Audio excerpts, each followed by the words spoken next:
The air inside Vittorio's was thick, a heavy blanket of garlic, expensive pomade, and the faint, metallic tang of South Philly winter clinging to wool overcoats. It was 6:42 p.m. on a Tuesday.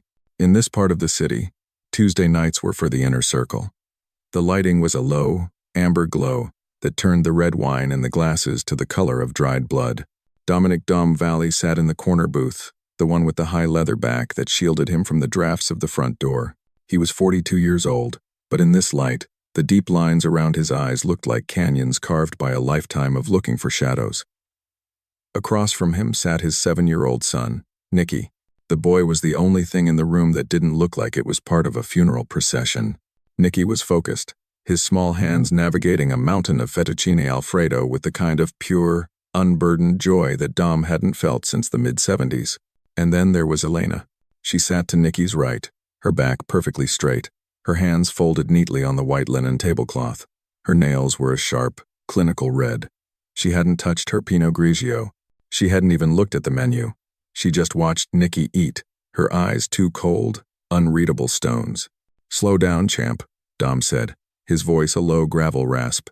He reached out, ruffling Nicky's hair. "The pasta isn't going anywhere. You're gonna get a stomachache before the cannoli even hits the table." Nicky looked up, a smear of white sauce on his chin, and grinned. "It's good, Pop. Best ever." "Yeah," Dom murmured, his eyes shifting to Elena. "Everything is just great tonight, isn't it, El?" Elena didn't blink. The silence between them wasn't just the silence of a failed marriage. It was the silence of a demilitarized zone.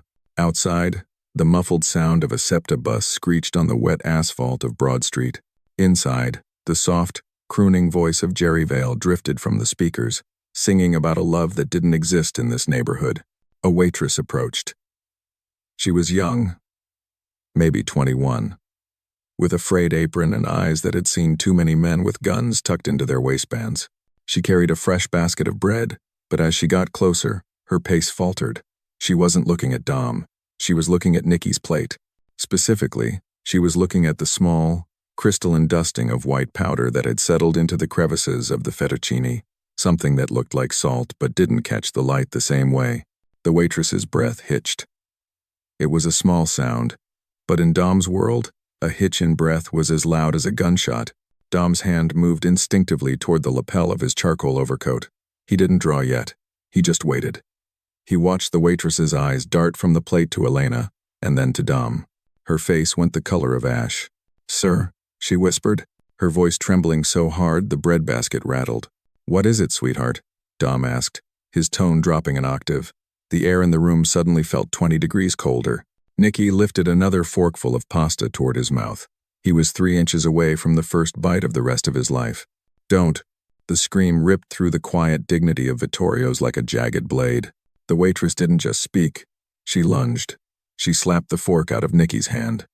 It clattered against the floor, the silver ringing against the tile. Then, with a frantic, desperate motion, she shoved the entire plate off the table. Porcelain shattered. Creamy sauce splashed against Dom's polished Oxfords. "What the hell are you doing?" Dom roared, standing up so fast his chair screeched against the floor. Nicky shrank back into the booth, his eyes wide, his lip beginning to quiver. The entire restaurant went dead silent. The clink of silverware stopped. The kitchen door stopped swinging. Even the music seemed to die in the air. "She put something in it," the waitress shrieked, pointing a shaking finger at Elena. "I saw her. When you went to the coat check, she took a vial out of her purse. I thought it was medicine, but she poured the whole thing on the boy's plate." Time slowed down. This is the moment where the world splits in two. Dom felt the blood drain from his face, replaced by a heat so intense it felt like his skin was bubbling. He didn't look at the waitress. He didn't look at the broken plate. He looked at Elena. She hadn't moved. She hadn't flinched. She sat there with her hands still folded, a ghostly, satisfied shadow of a smile playing at the corners of her mouth. "Elena?" Dom's voice was a whisper now. It was more dangerous than the shout.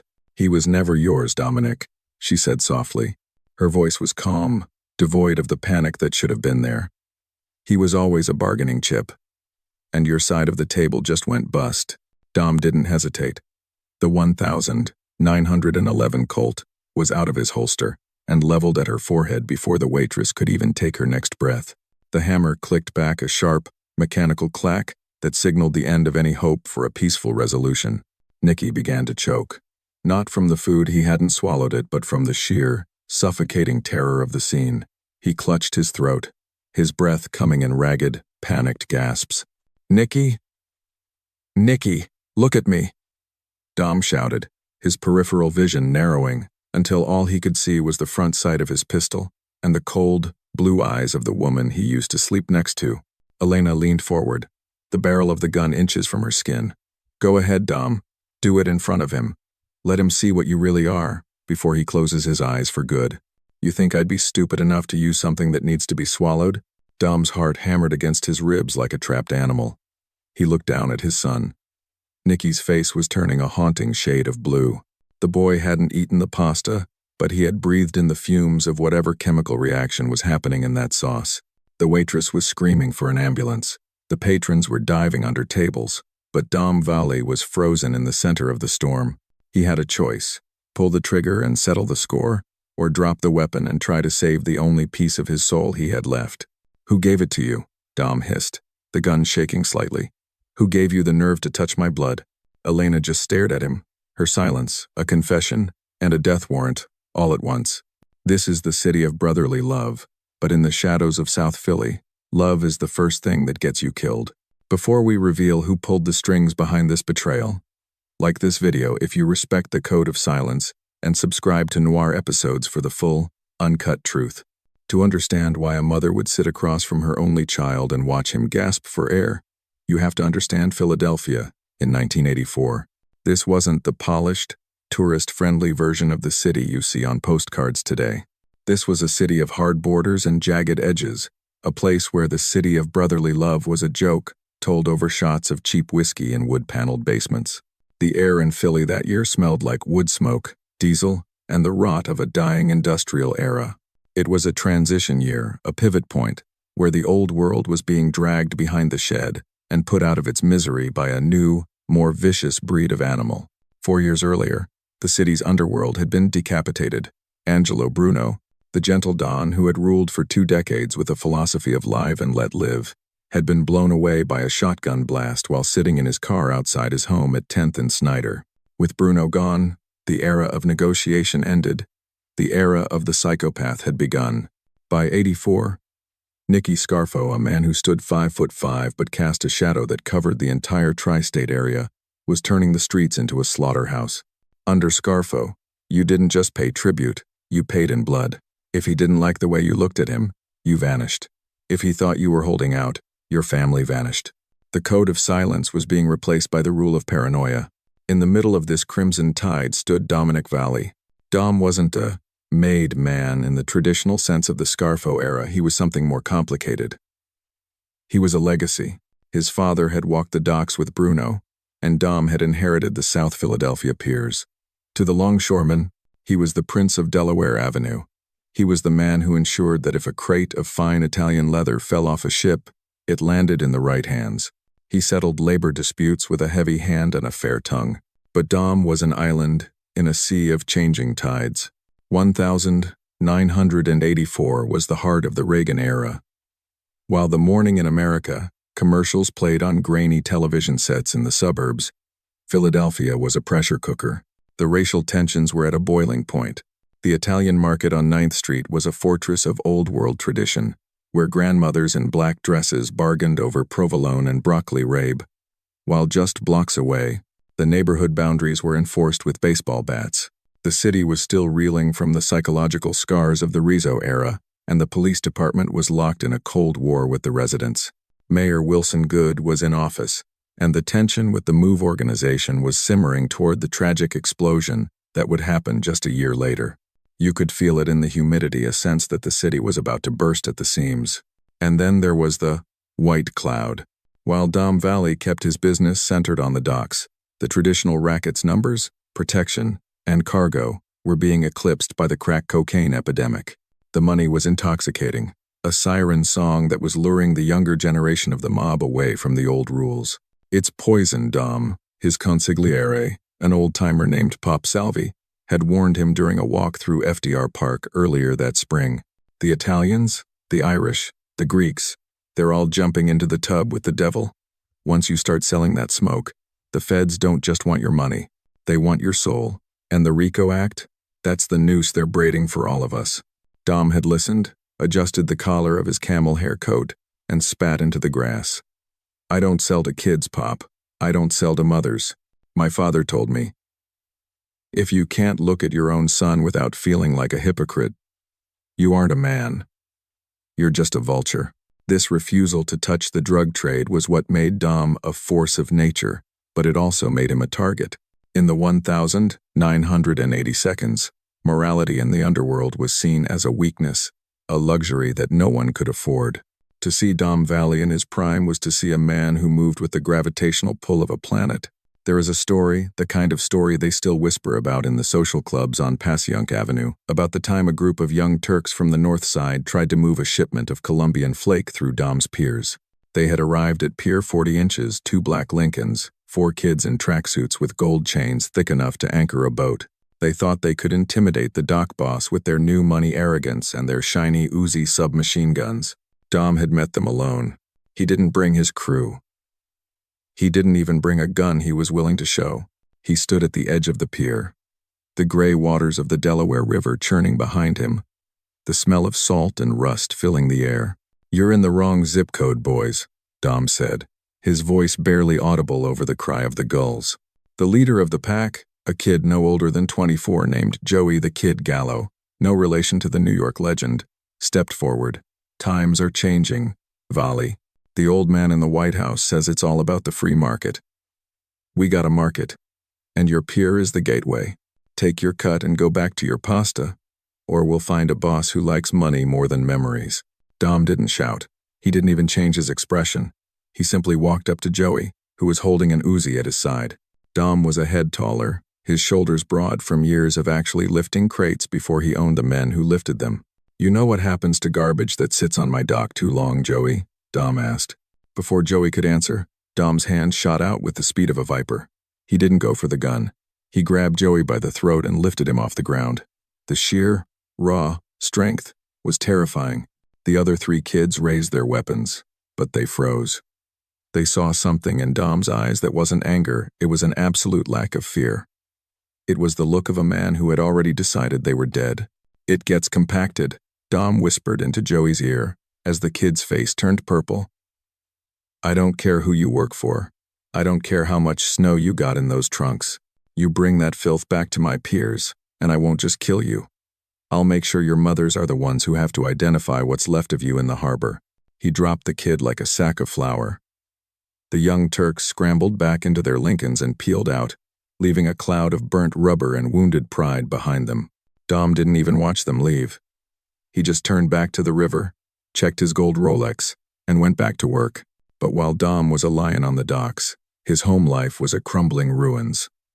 His marriage to Elena had been a political union, a bridge between the Valli name and the Moretti family from the west side.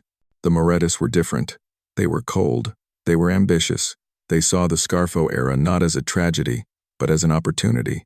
Elena had grown up in a house where the sound of counting cash was the lullaby. She didn't want a man of principle. She wanted a king who would seize the crown, regardless of how much blood it was soaked in. When Dom refused to join the Moretti-Scarfo alliance in the crack trade, he didn't just lose a business partner, he lost his wife. The divorce had been bitter, a jagged tear through the fabric of South Philly society. But the one thing they couldn't divide was Nicky. Nicky was the image of his father, dark curls, a quick smile, and a heart that hadn't been hardened by the streets yet. For Dom, Nicky was his redemption. Every time he looked at the boy, he felt like he was washing the grease of the docks off his hands. But for Elena, Nicky was a tether. He was the only way to get close enough to the force of nature to find the chink in his armor. As the summer of '84 bled into a cold, wet autumn, the political climate in the underworld reached a breaking point. The FBI was ramping up their surveillance, using the newly minted RICO statutes to flip underlings. The pressure was mounting. Everyone was looking for a way out, or a way up. Dom felt the change in the air. He noticed the way the local cops men he had paid off for years started looking at their shoes when he walked by. He noticed the way the shadows in the Italian market seemed to linger a little longer. He thought he was prepared for a hit. He thought he was prepared for a federal indictment. He had his bags packed, his offshore accounts ready, and his 1,911 cleaned and oiled. What he wasn't prepared for was the fact that the war wouldn't be fought with Tommy guns or car bombs. It would be fought with a plate of fettuccine and a mother's betrayal. This story is getting longer and darker by the minute. Philadelphia in the 80 seconds was a place where you couldn't trust the ground you walked on. What time is it where you are watching this from? Let me know in the comments. I want to see who's riding with us in the late night hours. To understand the poison on the plate, you have to understand the rot in the family tree. In the South Philly underworld, blood wasn't just thicker than water. It was a currency, a debt, and, more often than not, a leash. Elena wasn't just a woman Dom had met at a church bazaar or a neighborhood dance. She was Elena Moretti. Her father, Silvio, the Silver Fox Moretti, was the undisputed heavyweight of West Philly. While Dom's people were longshoremen and dockworkers, men who got their fingernails dirty, the Moretti faction was new school. Before the term even existed, they were the white-collar predators of the organization. They ran the predatory lending, the construction kickbacks, and, increasingly, the logistics for the South American cartels, moving product through the Northeast Corridor. Silvio Moretti didn't see himself as a criminal. He saw himself as a CEO who happened to use piano wire instead of pink slips. And to Silvio, his son-in-law, Dominic Valli, was a failing asset. The tension came to a head in November 1983, a year before the restaurant incident. The meeting took place at the Camano Social Club on Christian Street. The front of the building was nondescript, a brick facade with a faded green awning and a sign that claimed it was a private cultural association. Inside, it was a time capsule of toxic masculinity. The air was a stagnant marsh of Virginia Slims and unfiltered Camels. The walls were wood-paneled, adorned with faded photos of Sinatra and boxers from the 50 seconds, whose names everyone had forgotten. In the back room, seated around a circular table made of heavy oak, sat the ghosts of the past and the demons of the future. Dom arrived late. He did it on purpose. In that world, timing was a weapon. If you arrived early, you were eager. If you arrived exactly on time, you were obedient. If you arrived 10 minutes late, you were the boss. He entered the room, the smell of his expensive leather jacket clashing with the stale aroma of the club. Silvio sat at the head of the table, his silver hair perfectly coiffed, his silk tie held in place by a diamond pin. Next to him were the young Turks, the new generation that Dom despised. There was Anthony "Ant" Moretti, Elena's brother, a man who looked like a model but had the soul of a vulture. And next to him was Skinny Pete Luco, a jittery, ambitious climber who wore tracksuits that cost more than a longshoreman's annual salary. "Dominic," Silvio said, his voice as smooth as polished marble. "Sit, have some espresso. We were just discussing the future." "The future looks crowded, Silvio," Dom replied, pulling out a chair and sitting heavily. He didn't look at the espresso. He looked at Anthony. "I saw your trucks near Pier 19 yesterday. Those aren't my trucks, and they sure as hell weren't carrying Italian leather." Anthony smirked, leaning back and picking at a stray thread on his sleeve. "The world is getting bigger, Dom. Leather is fine for shoes, but the kids on the street, they want something that makes them feel like they're flying. We're just providing the wings. You're providing a casket." Dom snapped. "I told you. My piers stay clean. No powder, no glass, no exceptions. I don't care what the Scarfo crew is doing in Atlantic City. In South Philly, we keep the heat off the neighborhood." Silvio sighed, a sound of faux disappointment. "Dominic, you're talking like a man who still thinks Angelo Bruno is breathing. Angelo is in the ground. The gentle way is dead. The feds have RICO, the cops have wiretaps, and the only way to pay the lawyers is to maximize the margins. You're sitting on a gold mine at the docks, and you're using it to ship olive oil. It's an insult to the opportunity." Silvio Moretti wasn't driven by greed alone. He was driven by a pathological need for order, his order. To him, Dom's principles weren't a moral stance. They were a form of insubordination. He saw Dom's refusal to move drugs as a direct threat to the Moretti legacy. If Dom wouldn't move the product, Dom was an obstacle. And in Silvio's world, you removed obstacles. But he couldn't just hit Dom. Not yet. Dom had the loyalty of the docks. If Dom died, the piers would go on strike, the unions would scream, and the FBI would swarm South Philly like locusts. Silvio needed a different angle. He needed a way to break Dom from the inside. He looked at his son-in-law, his eyes narrowing. You know, Elena tells me you're spending a lot of time with the boy. Nicky, she says you're filling his head with stories about the old country, about honor, about being a man of the people. Dom's posture stiffened. Whenever Nicky's name came out of Silvio's mouth, it felt like a cold blade against his throat. I'm raising my son to be a man, Silvio. Not a parasite. Anthony laughed, a sharp, ugly sound. A man? The kid's 7. He's a Moretti as much as he is a Valli. Maybe more. He's got our eyes. He's got our ambition. You're trying to turn him into a dock worker. We want him to be a prince. He's my son, Dom said, his voice dropping to a dangerous whisper. Keep his name out of your mouth at this table. This is business. He is family. Family is business, Dominic. Silvio interrupted, his voice regaining its edge. That's the mistake you make. You think you can keep them separate. You think you can be a lion on the docks and a lamb at the dinner table. But the world doesn't work that way. If you aren't with us, you're against us. And if you're against us, well, even family has its limits. The meeting ended not with a handshake, but with a lingering, suffocating silence. The first crack in the empire appeared 2 weeks later. It was a cold, rainy Tuesday. Dom was at his office, a small, cramped room overlooking the cranes of Pier 40. A man named Big Sal, one of Dom's most trusted collectors, walked in. His face was bruised, his lips split. What happened, Sal? Dom asked, standing up. The construction site on 22nd. Sal wheezed, sitting down and clutching his ribs. The Moretti crew. They were there before me. They told the foreman that the protection money goes to West Philly now. When I told him it was your territory, Anthony's guy Skinny Pete hit me with a pipe. He told me to tell you that the tax on the neighborhood just went up, and you're the one who's behind on the bill. Dom felt a slow, rhythmic pounding in his temples. This wasn't just a missed payment. It was a declaration of war. By hitting Sal, the Morettis were testing the fences. They were seeing if the force of nature still had lightning, or if he was just thunder. Later that night, Dom stood in the kitchen of his townhouse, watching Nicky do his homework at the small wooden table.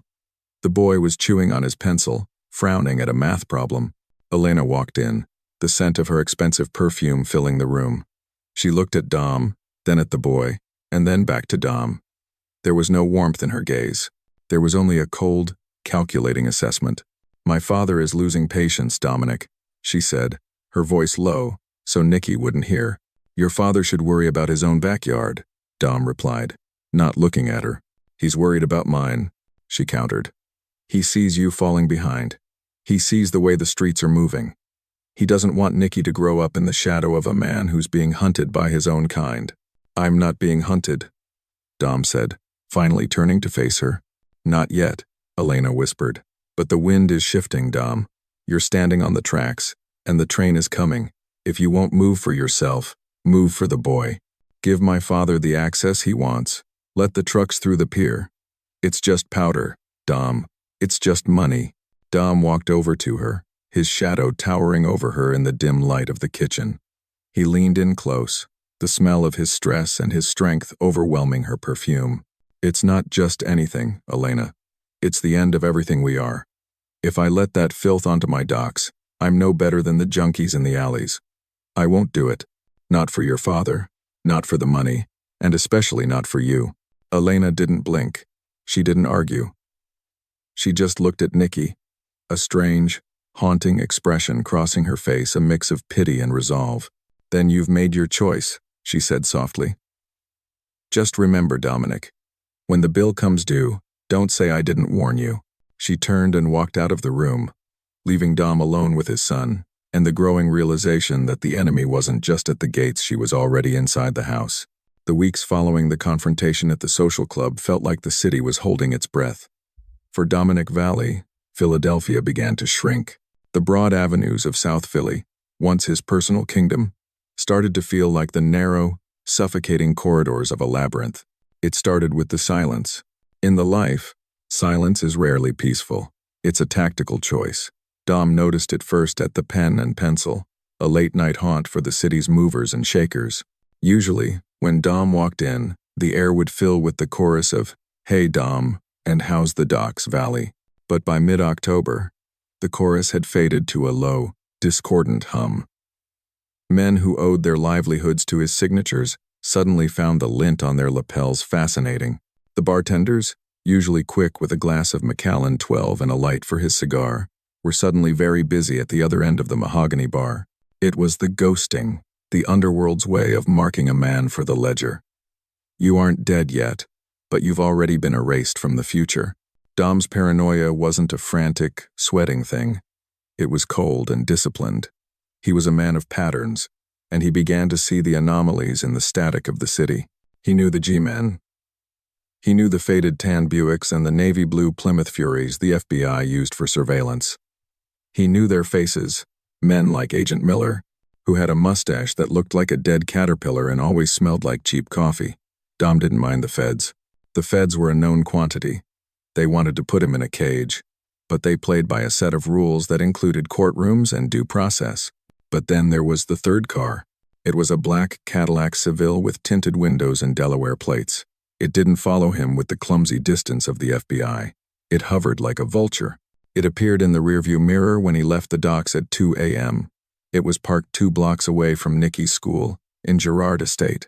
One night, as the rain turned the city streets into mirrors of oil and light, Dom pulled his Lincoln Town car over to the curb on 10th Street. He sat there, the engine idling with a low, rhythmic throb. He watched the Seville pull over half a block behind him. Dom didn't call the cops. He didn't reach for his gun. He simply adjusted his mirror and waited. "They're not looking for a case, Pop," Dom whispered to the empty car, his voice a ghost in the dim light of the dashboard. "They're looking for a window." If the streets were a battlefield, the townhouse on Shunk Street was a minefield. This was the psychological rot that truly began to eat at him. The realization that the man who controlled the flow of commerce on the Delaware River couldn't guarantee the safety of his own dinner table. His interactions with Elena had become a macabre dance of domesticity. She went through the motions of a wife, cooking, cleaning, managing Nikki's schedule, but her movements were clinical, almost robotic. She had stopped arguing. The fire was gone, replaced by a terrifying, glacial calm. Dom would watch her from the doorway of the kitchen. She would be standing over a pot of gravy, what the rest of the world called sauce. But in Philly, it was always gravy. Her reflection caught in the dark window, above the sink. "The Morettis are moving a lot of weight this week, Elena," Dom said one evening, leaning against the doorframe, his hands deep in his pockets. "Your brother's name is popping up in places it shouldn't be. Bad neighborhoods, places where people don't come back from." Elena didn't turn around. She continued to stir the pot, the wooden spoon hitting the sides with a rhythmic thwack, thwack, thwack. "People make their own choices, Dominic," she said. "My brother chooses to grow. You choose to rot. Don't blame the weather for the house falling down."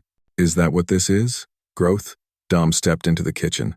The room smelled of basil and oregano, smells that should have meant home. Instead, they felt like camouflage. "I saw the Cadillac today, the one with the tinted glass. I know your father's payroll better than he does. That's a Moretti car." Elena stopped stirring. She turned, her face a mask of porcelain indifference. "If you're so worried about shadows, Dominic, maybe you should step into the light. My father offered you a seat at the table. You chose the floor. Don't complain about the dust." The psychological toll was immense. Dom began to check the locks 3-4 times a night. He moved his backup weapon, a snub-nosed .38 from the nightstand to the underside of the kitchen table, secured with heavy-duty tape. He found himself watching Nikki sleep, the boy's chest rising and falling in the innocence of childhood, and feeling a crushing sense of failure. A man in his position was supposed to be a fortress, but a fortress is useless if the architect left the back door unlocked for the enemy. The paranoia sharpened his senses to a jagged edge. Every sound in the house was magnified. The groan of the floorboards as the house settled in the autumn chill, the hum of the refrigerator, the distant, lonely sound of a siren on Broad Street. He began to notice small things, patterns interrupted. A jar of olives in the fridge had been moved from the top shelf to the bottom. A drawer in his office was half an inch ajar. A smell, something sharp and chemical, like bleach or ammonia, lingered in the hallway after Elena had finished cleaning. He was a man who lived by observation, by reading the tell in a rival's eyes during a high-stakes card game at the social club. Now, he was reading the tell in his own home. He began to realize that Elena wasn't just waiting for him to fail, she was actively preparing the stage for his exit. "You okay, Pop?" Nicky asked one morning, looking up from his bowl of cereal. "You look tired." Dom forced a smile, the kind of smile that didn't reach his eyes. He reached out and squeezed the boy's shoulder. "Just a lot on my mind, champ. Business at the docks, big ships coming in. You know, can I come to the docks this weekend?" Nicky's eyes brightened. "You promised you'd show me the big crane. The one they call the Widowmaker." Dom felt a cold shiver run down his spine at the name. "Not this weekend, Nicky. It's too busy. Too many people moving around. Soon, though. I promise." As Nicky went back to his cereal, Dom looked at Elena. She was standing by the toaster, her eyes fixed on the boy. There was no love in that look. There was only the cold, hard calculation of a woman who had already decided that the boy's father was a ghost. The shift into total paranoia was completed on October 28th. Dom was leaving a meeting at a warehouse near the Navy Yard. The air was misty, a fine gray shroud that blurred the lines between the ships and the sky. As he walked toward his car, he saw a figure standing near the black Cadillac Seville. It was skinny Pete Luco. Pete wasn't hiding. He was leaning against the hood, picking his teeth with a splinter of wood. "Valli!" Pete called out, his voice thin and reedy. Dom stopped, his hand resting on the grip of the 1,911 inches his waistband. "You're a long way from West Philly, Pete. You get lost looking for the zoo?" Pete chuckled, a sound like dry leaves skittering across pavement. "Just enjoying the view, Dom. It's a nice pier, lots of history. Shame to see it go to waste under a man who doesn't know how to use it.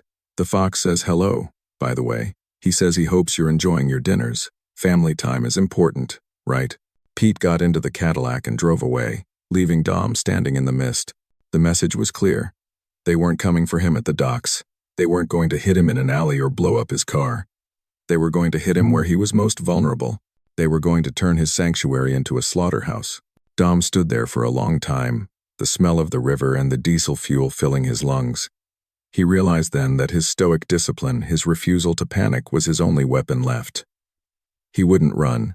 He wouldn't beg. He would wait. He would observe.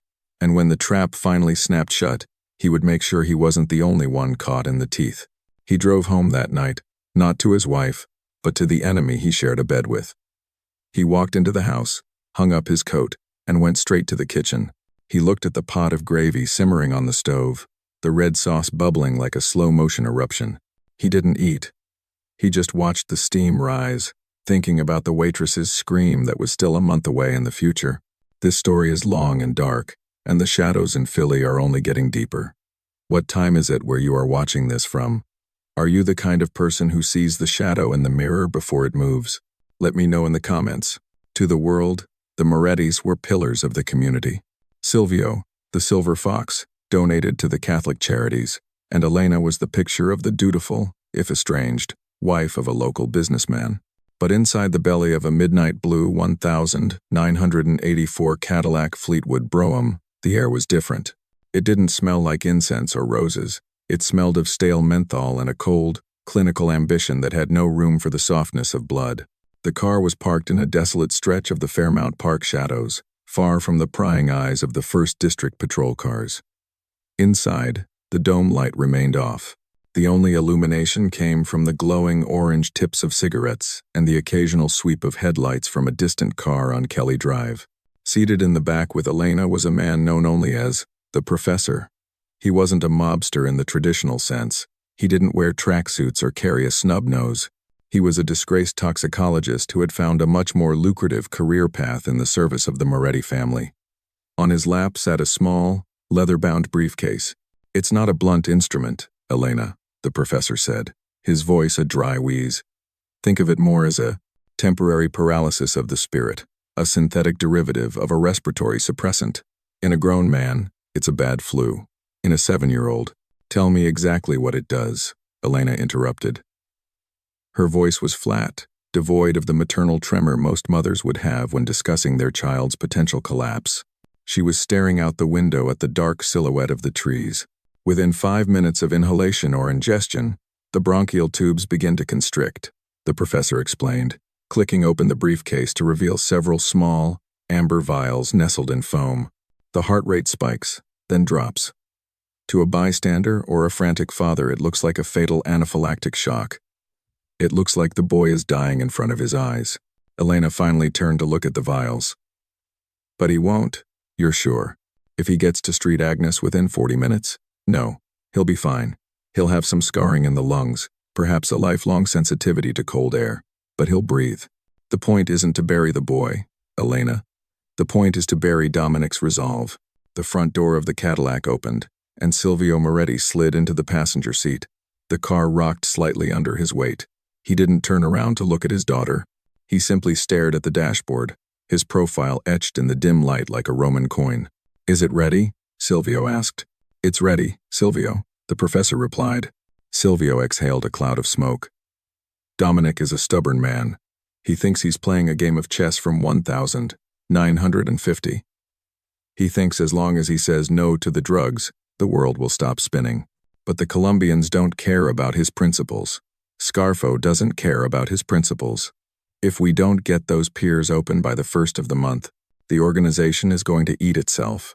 And it will start with us. "I know," Elena said softly. "Do you?"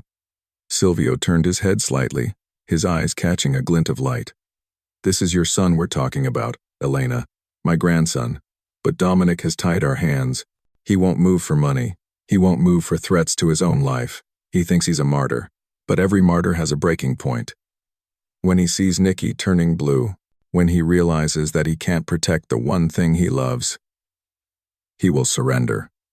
He will give us the keys to the docks, just to get that boy to a doctor." Elena reached out and touched one of the vials. It was cold. "He'll never forgive me, if he ever finds out." "He won't find out," Silvio snapped. "You'll be sitting right there. You'll be the grieving mother. You'll be the one screaming for the ambulance while he's standing there with his gun, looking for an enemy he can't see. By the time the boy is out of the ICU, the paperwork for the pier transfers will be signed. Dominic will be broken. He'll retire to that little house in Jersey, and we will finally have the logistics we need to take over this city." Elena's internal conflict wasn't a battle of good versus evil. It was a battle of survival versus sentiment. She had grown up in the Moretti household, where weakness was the only sin. She saw Dom's refusal to evolve as a death sentence for all of them. In her mind, she wasn't hurting Nikki. She was saving the family from the inevitable landslide that would happen if Dom continued to defy the new order. She remembered Nikki's birth the way Dom had held him in the hospital, weeping with a joy she had never understood. To Dom, Nikki was a person. To Elena, and especially to Silvio, Nikki was an asset, and right now, he was the only asset that had any leverage over the force of nature. "He's taking us to Vittorio's on Tuesday," Elena said, her voice regaining its strength. "He thinks it's a peace offering. He thinks he can talk me into coming back home." "Good," Silvio said. "Vittorio's is perfect. It's quiet. It's old school. It's exactly the kind of place where Dominic feels safe. And a man who feels safe is a man who doesn't notice the salt shaker being swapped." The professor handed Elena a small, specialized dispenser. It looked like a common lipstick tube, a single twist into the pasta. It's odorless. It's tasteless. It dissolves in seconds. "Don't miss, Elena," Silvio warned. "If you don't put enough, he just gets a cough. If you put too much, well, let's just make sure you don't put too much." Elena tucked the tube into her evening bag. The metallic click of the clasp sounded like a gavel bringing a court to order. "I won't miss," she said. While the Morettis were planning the toxin, they were also setting the external traps. They knew Dom would react. They knew his first instinct would be to look for a shooter, a bomber, a physical threat. "I've got the young Turks on standby," Silvio said, referring to Anthony and Skinny Pete. "As soon as the boy goes down, they'll be blocks away. If Dominic tries to call his people at the docks, the lines will be cut. He'll be isolated. He'll have no choice but to turn to us for help." "And the waitress?" Elena asked. "You said there was a girl we could use. We don't need her to be in on it." Silvio chuckled darkly. We just need her to be observant. My people have been whispering in her ear for a week, telling her that Dominic is a monster, that he's dangerous. She'll be watching him like a hawk. If she sees anything suspicious, she'll scream, and that scream is exactly what we need to sell the drama. What Silvio didn't know, what even Elena didn't know, was that the waitress they had been whispering to was actually Maria. Maria wasn't just a waitress. She was the daughter of a longshoreman who had died saving Dom's life in a warehouse fire 10 years ago. Dom had been paying for her nursing school under the table for 3 years. The Morettis thought they were playing a simple game of leverage.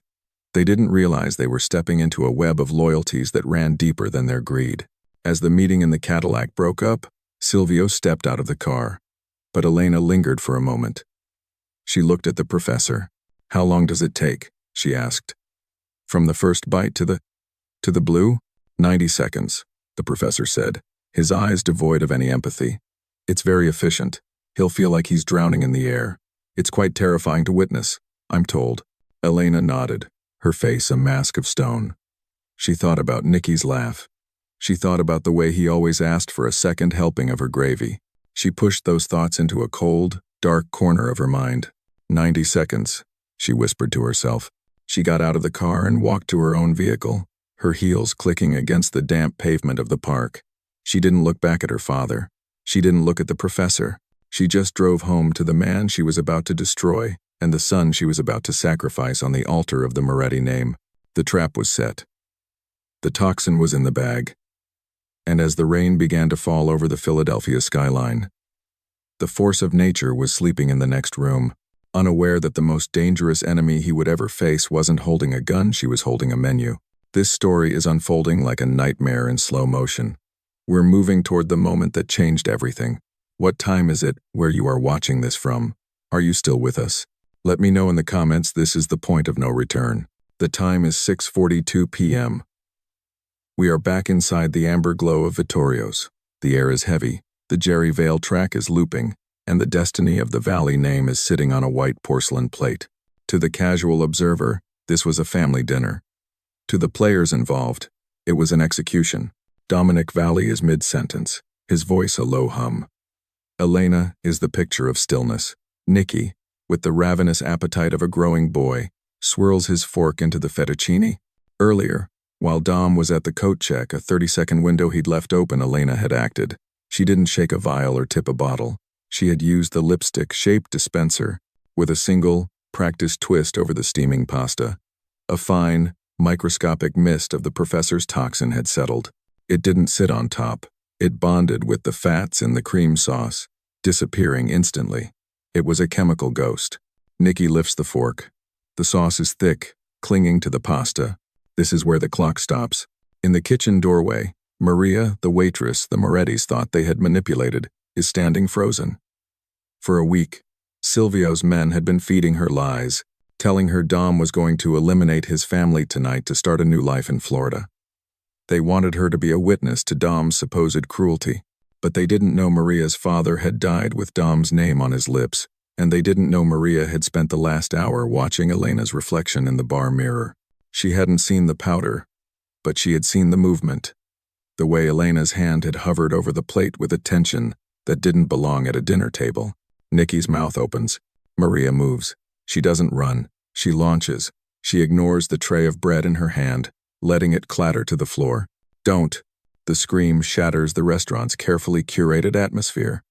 Maria's hand connects with Nicky's wrist just as the fork touches his lips. The pasta flies. The plate hits the floor and shatters into 1,000 jagged white teeth. As the plate breaks, the toxin is exposed to the air in a concentrated burst. The professor was right. It's efficient. Even without being swallowed, the mere inhalation of the concentrated mist as it splashes upward is enough to trigger the reaction. Nicky doesn't cry out. He can't. His eyes go wide, dark, terrified circles. His hands fly to his throat. The temporary paralysis of the spirit begins. The smooth muscles of his bronchia begin to seize, clamping shut like a fist. "Nicky!" Dom's roar is primal. He's out of his seat, his massive frame knocking the table aside. Wine glasses tip, spilling dark red liquid across the white linen, a prophetic stain. He catches the boy before he hits the floor. Nicky is shaking, a fine, rhythmic tremor. His skin, usually a healthy olive, is draining of color, replaced by a haunting, translucent gray-blue around the lips and fingernails. He's not breathing, Dom. He's not breathing. Maria is on her knees beside them, her nursing training kicking in over her fear. She's checking for a pulse, her fingers trembling against the boy's neck. Dom looks up. His face is a mask of pure, unadulterated slaughter. Elena is still sitting. She hasn't moved. She looks down at the wreckage of the plate, then up at Dom. In her mind, the script is playing out perfectly. She expects Dom to panic, to scoop up the boy and run for the door, where her brother Anthony and Skinny Pete are waiting to intercept him. She expects him to beg for the antidote her father promised. She didn't expect the 1,911. The draw is so fast it's almost invisible. 1 second, Dom's hand is on his son's chest. The next, the heavy steel barrel of the Colt is pressed into the soft skin beneath Elena's jaw, forcing her head back. "What did you do?" Dom whispers.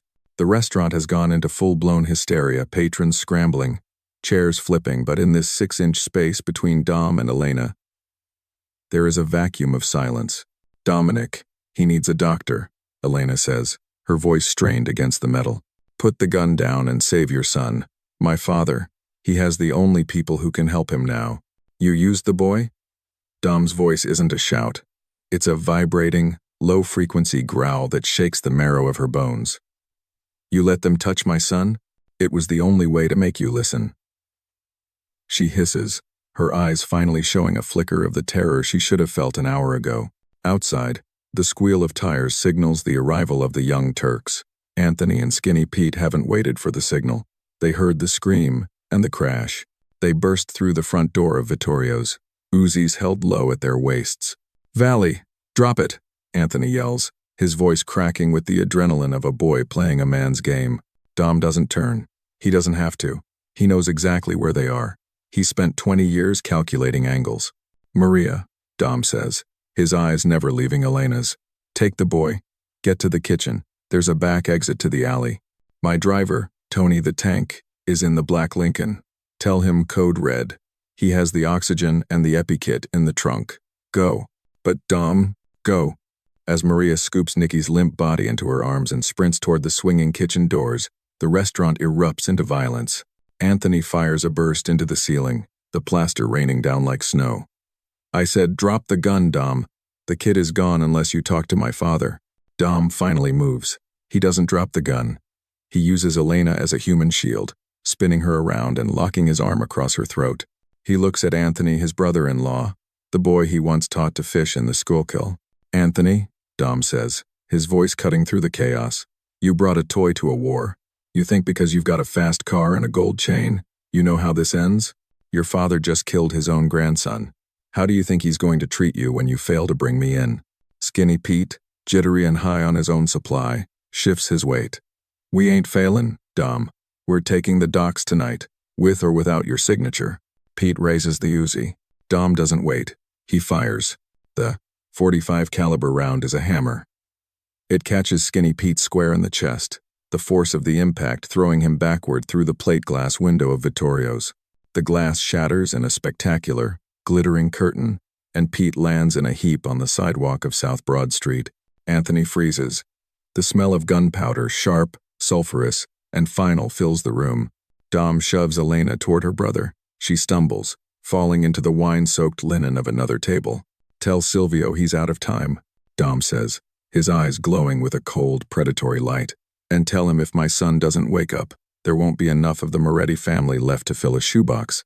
Dom doesn't stay to trade more lead. He dives through the kitchen doors, following the trail of his son's life, leaving the new school standing in the ruins of their own ambition. If you were in Dom's shoes, and the woman you once loved put your child's life on the line for a business deal, would you have pulled the trigger right there? Or would you have let her live to see the fallout? Comment yes or no. Below, I want to see where your loyalty lies. The world outside Vittorio's was a blur of neon streaks and freezing rain. Dominic Valli burst through the kitchen's heavy steel door into the grease-slicked alleyway just as the black Lincoln town car screeched to a halt. Tony, the tank, was already out, the door flung wide. Maria was huddled in the back seat, Nikki's small, limp body draped across her lap. The boy was making a sound, now a thin, high-pitched whistling that was worse than the silence. It was the sound of a life being squeezed through a straw. "Street Agnes, move," Dom roared, diving into the front seat. As the Lincoln roared toward South Broad Street, weaving through the gridlock of 1,980 seconds, Philly traffic, Dom didn't look back at the restaurant. He didn't look at the body of Skinny Pete cooling on the sidewalk. He looked at the medical kit Maria was frantically tearing open. "He's bradycardic, Dom. His heart is slowing down," Maria shouted over the wail of the siren Tony had rigged under the grill. She slammed an EpiPen into Nicky's thigh through his corduroy pants. Dom watched his son's face. In the strobing light of the passing street lamps, Nicky looked like a marble statue, perfect, cold, and breaking. This was the pivot point. Any other man would have stayed at that hospital bedside, clutching a rosary, praying to a God he hadn't spoken to in 20 years. But Dom Valli wasn't any other man. He knew the Moretti philosophy. Strike while the iron is hot. Bury the grief until the job is done. If he stayed at the hospital, he was a sitting duck. If he stayed, Silvio would have time to consolidate the docs, time to flip the unions, and time to finish what he started. "Tony," Dom said, his voice terrifyingly calm as they fishtailed around a corner. "Drop me at the corner of 15th and Mifflin, then take them to the ER. You stay with the boy. You don't leave that door unless you're carrying him out or I'm coming in. If anyone, I don't care if it's the Pope or the mayor, tries to enter that room without my word, you put him in the ground." "Dom, you're going alone?" Tony's eyes widened in the rearview mirror. "I'm not alone," Dom whispered, checking the magazine on his 1,911. "I've got the ghosts of every man who ever played fair in this city riding with me." The Lincoln slowed just enough for Dom to roll out into the rain. He hit the pavement, tucked, and was on his feet before the taillights vanished into the mist. He stood there for a second, the rain washing the gunpowder and pasta sauce off his coat. He was a father whose son was dying, but he was also a king whose crown had been spat upon. The grief went into a lead box. The rage took the wheel. Dom didn't go for Silvio first. That would be too quick, too merciful. He wanted to strip the silver fox of his fur, piece by piece. Dom's first stop was a nondescript laundromat on 22nd Street. It was the primary counting house for the Moretti crack logistics operation. 2 guards sat inside, watching a portable TV and eating cheesesteaks. They didn't even have time to stand up. Dom didn't use his gun. He used a heavy iron pipe he'd pulled from a construction site dumpster. He moved with a mechanical, joyless efficiency. He didn't shout. He didn't ask questions. He broke their knees, took the ledgers, and doused the entire room in industrial bleach and gasoline. As he walked out, flicking a Zippo behind him, he felt the heat on his back. That wasn't just a laundromat burning. It was the Moretti payroll for the next 6 months. By 9 p.m., the rain had turned to a biting sleet. Dom met 3 of his most loyal dock workers, men who had been waiting for the word, at a warehouse near the Navy Yard. "The Moretti trucks," Dom said, gesturing to a row of 5 semi-trailers loaded with imported textiles that smelled of chemicals. "I want them in the river, not the cargo. The trucks. I want Silvio to see his investment at the bottom of the Delaware." "What about the drivers, Dom?" one of the men asked. "Give him a choice," Dom said. "They can swim back to West Philly, or they can go down with the steel." By 10:30 p.m., the Delaware River had claimed $3 million worth of Moretti infrastructure. The message was being sent in the only language the new school understood. Total loss. The final stop before the hospital was the professor's private lab, a basement in a gentrifying part of Society Hill. When Dom kicked in the door, the chemist was mid-injection, working on a new batch of the respiratory suppressant. He looked up, his glasses sliding down his nose. "Dominic, wait, I was forced." Dom didn't let him finish. He grabbed the professor by his lab coat and dragged him toward the vat of chemicals. "My son is 7 years old," Dom said, his voice a rasping blade. "He's at Street Agnes right now, fighting for a breath because you wanted to play God with a vial. Tell me, how does it feel to breathe your own work?" Dom didn't kill him. He did something worse. He smashed every piece of equipment, every formula, and every vial in the room, then left the professor tied to a chair with a phone just out of reach, surrounded by the very toxins he had spent his life perfecting. At midnight, Dom arrived at the Camano Social Club, The lights were off, but the front door was unlocked. Silvio was sitting in the back room, alone. No young Turks, no guards, just a man and his shadow. Silvio looked up as Dom entered, dripping wet, blood on his knuckles that wasn't his own. "Is he dead?" Silvio asked. His voice was old. For the first time, he actually looked his age. "He's alive," Dom said, sitting across from him. He placed his 1,911 on the table, the barrel pointing at Silvio's heart. "No thanks to you. I told Elena. I told her it was a scare tactic," Silvio whispered. "The professor said it was safe." "Safe?" Dom leaned forward. "There is no safe in this life, Silvio. You forgot the first rule. You don't bring the kids into the rain. You broke the circle. And now, the circle is broken for you, too." Dom didn't pull the trigger. "Your son, Anthony? He's in a holding cell at the 1st District. I made sure the feds found the ledgers from the laundromat in the trunk of his car. He's looking at 30 years under RICO. Your daughter? She's gone. I gave her enough money to get to California, and a warning never to see the sun rise over the Atlantic again." Silvio's hands shook. You stripped me." "I saved you, Silvio," Dom said, standing up and tucking his gun away. "I'm letting you live so you can watch your empire turn into a parking lot. Every man you ever paid is working for me now. Every pier you tried to steal is locked tight. You're not a boss anymore. You're just a ghost in a suit." Dom walked out of the club and headed straight to Street Agnes. The hospital smelled of floor wax and antiseptic. He found the room. Tony was standing outside, looking like a gargoyle in a leather jacket. "He's awake, Dom," Tony whispered. Dom entered the room. The machines were humming a steady, rhythmic beep, beep, beep. Nicky was propped up on pillows, an oxygen mask over his face, but his eyes were open. When he saw Dom, a tiny spark of light returned to them. Dom sat on the edge of the bed and took his son's hand. It was warm. It was real. "Hey, champ," Dom whispered, his voice finally breaking. Nicky pulled the mask aside just an inch. Did we win, Pop?" Dom looked at his son, the boy who had almost been a casualty of a war he didn't understand. He thought about the fires he'd set, the men he'd broken, and the wife he'd exiled. He thought about the cold, hard man he had become to ensure this boy could stay soft.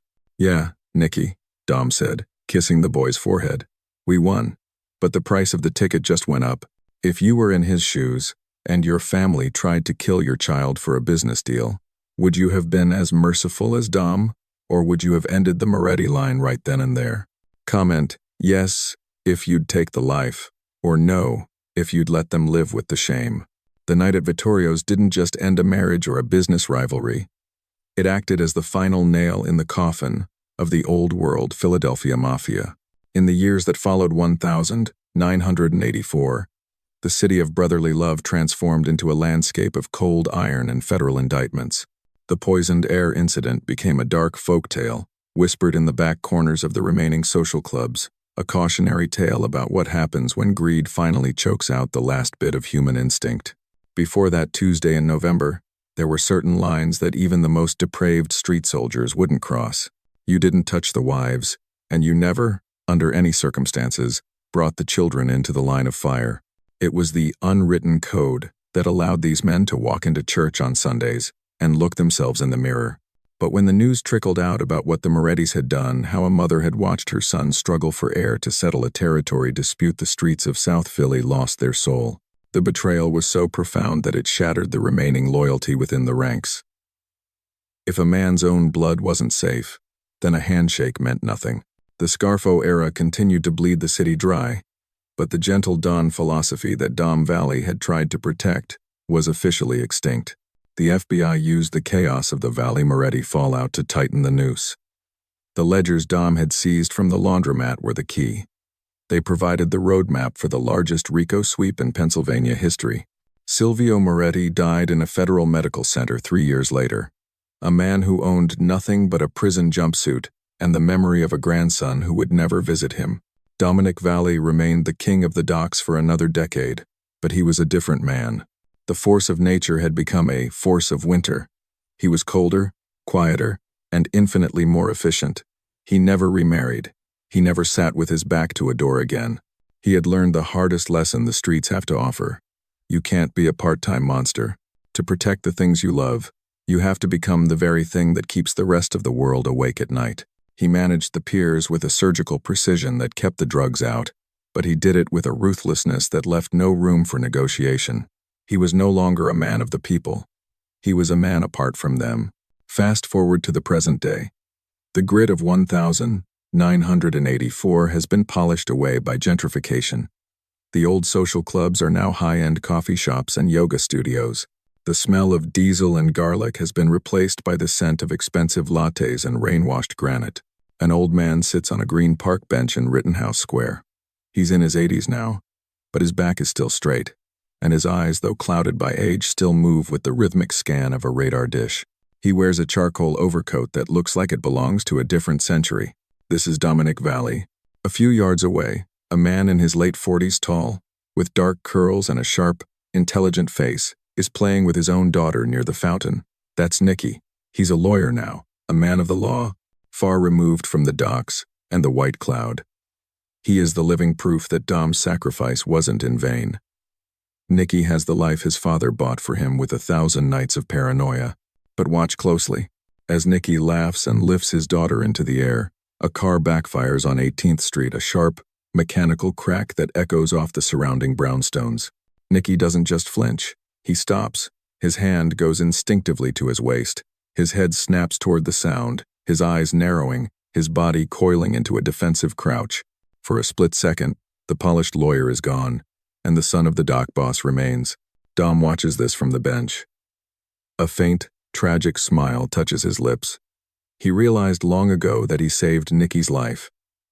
But he couldn't save his peace. The life is a virus. Even if you don't catch it, the fever never truly leaves your blood. The story of the Valli family is a reminder that in the world of true crime, there are no clean getaways. Loyalty is the most expensive thing you can own, and power is a weight that eventually crushes the person holding the scales. Dom Valli did what was necessary to protect his blood, but in doing so, he ensured that the shadow of South Philly would follow his lineage forever. The documentary noir of Philadelphia isn't written in history books. It's written in the scars of the men who survived it and the silence of the ones who didn't. The camera pans up from Dom on the bench, rising over the trees of Rittenhouse Square as the city lights begin to flicker on. The sound of the city, the sirens, the tires on wet pavement swells into a haunting orchestral hum. A close-up of Dom's hand on the bench. He isn't wearing a ring, but he is still wearing that gold Rolex from 1984. It's still ticking. This was a journey into the heart of a city that never forgets and a father who never forgave. Where are you watching from tonight? What is the weather like outside your window? If you want to hear more untold stories from the dark corners of American history, hit that subscribe button and join us for the next episode of Noir Episodes. The truth is always out there, hiding in the shadows.